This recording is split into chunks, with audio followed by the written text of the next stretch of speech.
नमस्कार। आकाशवाणी जयपुर अजमेर से प्रस्तुत हैं प्रादेशिक समाचार।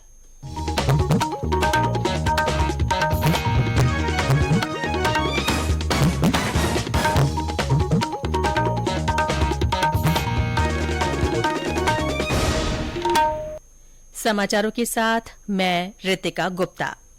अंतर्राष्ट्रीय योग दिवस 2023 के उपलक्ष्य में देश भर में हो रहे आयोजनों की कड़ी में आज जयपुर में भव्य योग कार्यक्रम आयोजित किया गया।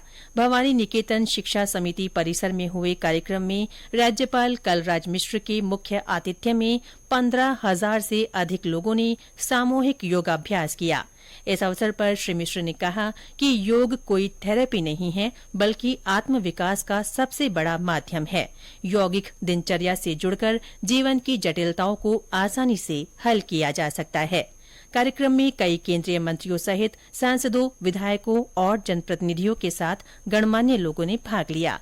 इनमें केंद्रीय आयुष मंत्री सर्बानंद सोनोवाल, जल शक्ति मंत्री गजेंद्र सिंह शेखावत, केंद्रीय राज्य मंत्री अर्जुन राम मेघवाल, कैलाश चौधरी और महेंद्र भाई मुंजपारा शामिल रहे।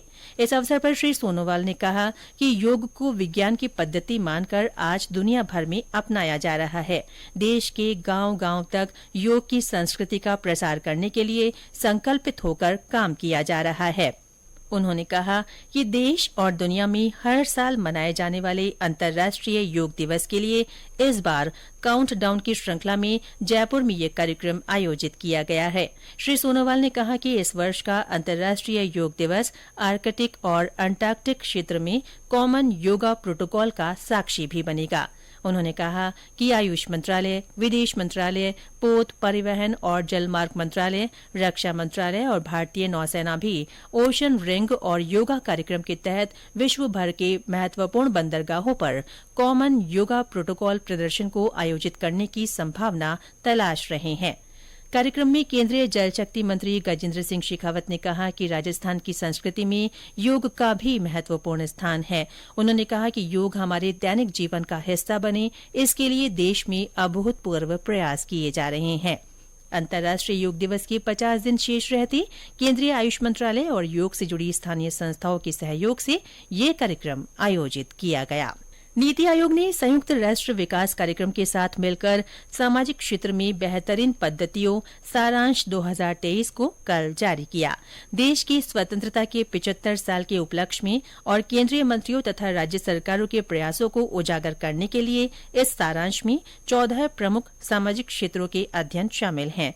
इस बारे में जानकारी सभी राज्यों और केंद्र शासित प्रदेशों और केंद्र सरकार के 30 मंत्रालय तथा विभागों से जुटाई गई।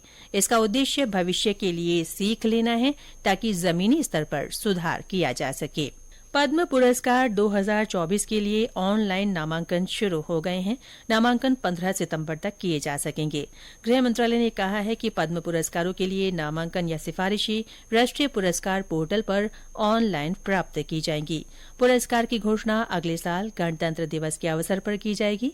पद्म पुरस्कार यानी पद्म विभूषण, पद्म भूषण और पद्मश्री देश के सर्वोच्च नागरिक पुरस्कारों में से है। राज्य की मुख्य सचिव उषा शर्मा और अतिरिक्त मुख्य सचिव समन्वय शुभ्रा सिंह ने कल नई दिल्ली में केंद्रीय कोयला मंत्रालय के सचिव अमृत लाल मीना से मुलाकात कर केंद्र और राजस्थान के बीच कोयला आपूर्ति और बिजली उत्पादन से संबंधित लंबित मुद्दों पर चर्चा की।